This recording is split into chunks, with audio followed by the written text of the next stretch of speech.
Assalamualaikum warahmatullahi wabarakatuh. Anak-anak semuanya, pada kesempatan kali ini kita akan melanjutkan tadabbur ayat dari surat Al-Qalam ayat 17 sampai ayat ke-33. Di sini akan sedikit membahas tentang kenapa Allah memberikan banyak sekali perumpamaan di ayat 17 sampai 33 supaya kita bisa mengambil banyak hikmah dan juga banyak pelajaran. Baik, anak-anak, ini adalah ayatnya. Ayat ke-17 sampai 33. Di sini ya, sudah bisa kita lihat untuk ayatnya. Dan kita akan langsung melanjutkan ke tadabbur. Yang pertama itu ada ayat ke-17 sampai ayat ke-18. Baik anak-anak semua, Ibu akan bacakan ayat ke-17 sampai ayat ke-18. A'udzu billahi minasy syaithanir rajim.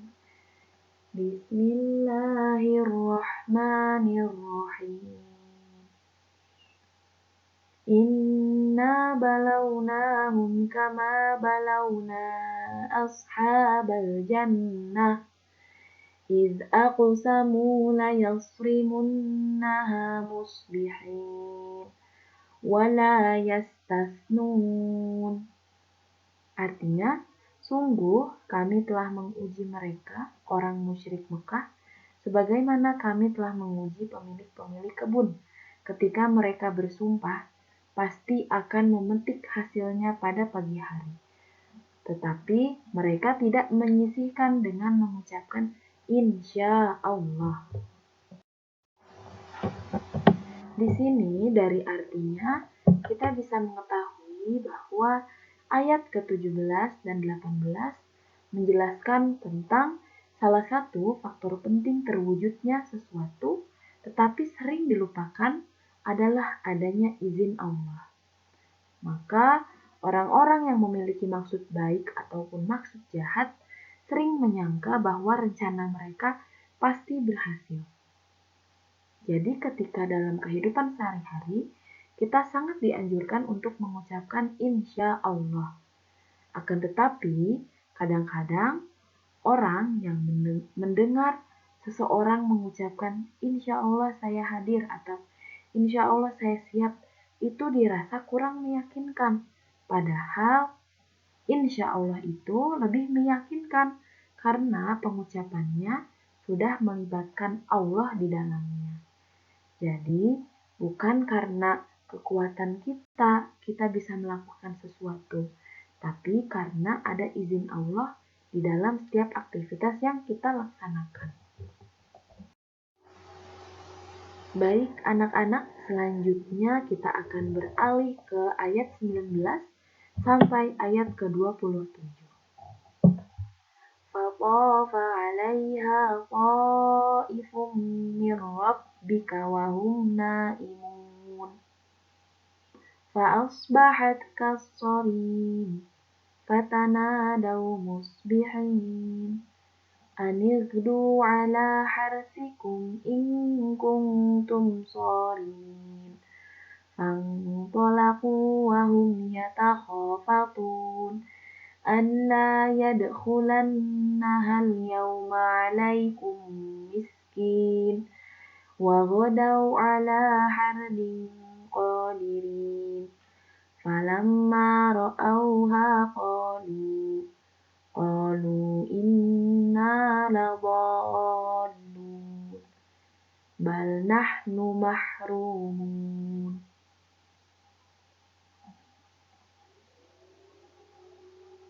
Artinya, lalu kebun itu ditimpa bencana yang datang dari Tuhanmu ketika mereka sedang tidur.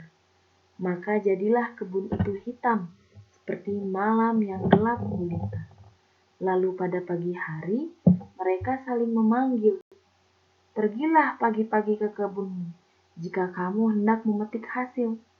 Maka mereka pun berangkat sambil berbisik-bisik. pada hari ini jangan sampai ada orang miskin masuk ke dalam kebunmu. Dan berangkatlah mereka pada pagi hari dengan niat menghalangi orang-orang miskin, padahal mereka mampu untuk menolongnya. Maka ketika mereka melihat kebun itu, mereka berkata, "Sungguh, kita ini benar-benar orang-orang yang sesat. Bahkan kita tidak memperoleh apapun." Kita akan melanjutkan kepada tadabbur ayat 19 sampai 27. Anak-anak sekalian, perilaku yang buruk niscaya akan menghadirkan malapetaka bagi pelakunya sendiri. Dan Allah akan menghancurkan segala makar atau tipu daya dengan berbagai jalan yang tidak disangka-sangka oleh pikiran orang-orang atau oleh pikiran mereka. Dan tidak ada kebun yang aman tanpa penjagaan Allah. Jadi di ayat 19 sampai 27 ini, orang-orang pemilik kebun itu pengen panen kebun, tapi gak mau kalau diminta sama orang-orang miskin. Istilahnya mah, mereka itu gak mau untuk ngebantuin orang miskin. Padahal mereka itu mampu untuk membantu orang miskin. Tapi karena kepelitan mereka, karena kikirnya mereka tidak ingin orang miskin merasakan apa yang mereka dapatkan itu. Selanjutnya di ayat ke-28, qala awsatuhum alam aqul lakum laula tusabbihun. Berkatalah seorang yang paling bijak di antara mereka, bukankah aku telah mengatakan kepadamu, mengapa kamu tidak bertasbih kepada Tuhanmu? Tadabburnya adalah, perhatikanlah nasihat kebenaran dari orang yang berilmu dan bertakwa, dan janganlah sekadar ikut-ikutan dengan arus. Karena azab dunia ini dimulai dari orang-orang yang mengabaikan pesan orang bijak untuk mengajak mereka bertasbih. Jadi ketika tadi ya ada penyebutan, ada pengingat bahwa ketika kita ingin melaksanakan sesuatu, bertasbihlah, menyebutlah nama Allah dengan insya Allah.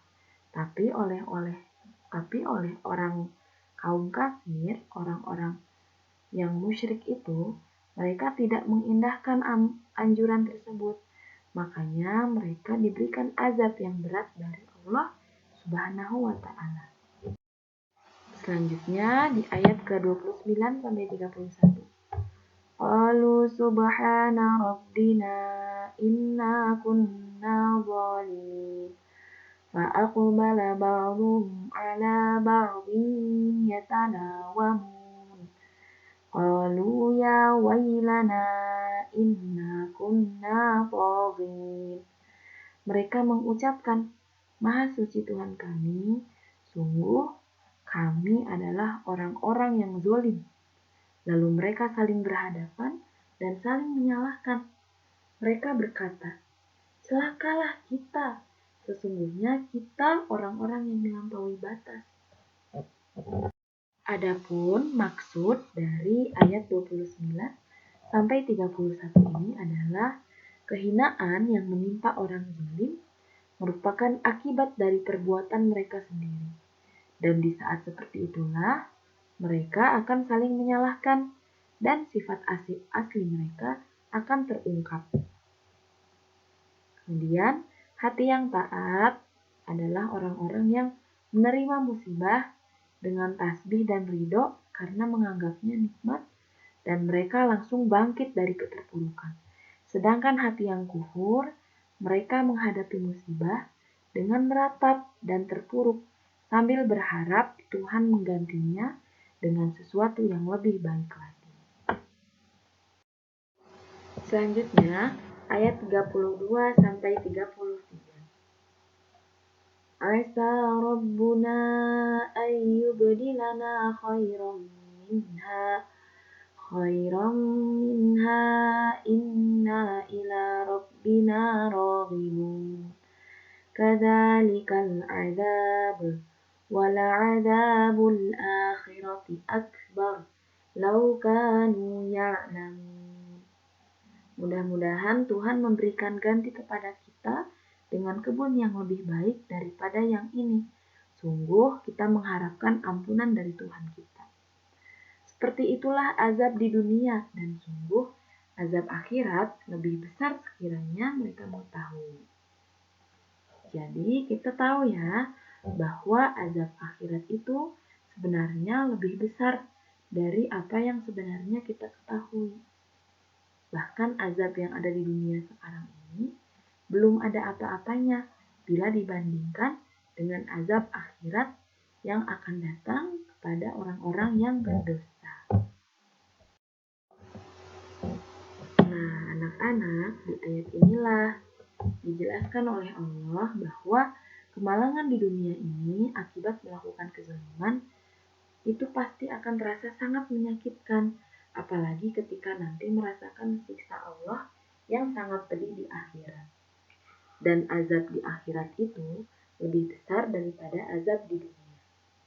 Anak-anak yang soleh dan solehah, surat Al-Qalam ayat 17-33 menjelaskan kepada kita tentang hakikat bahwa Allah itu Maha Kuasa atas segala sesuatu yang Dia kehendaki.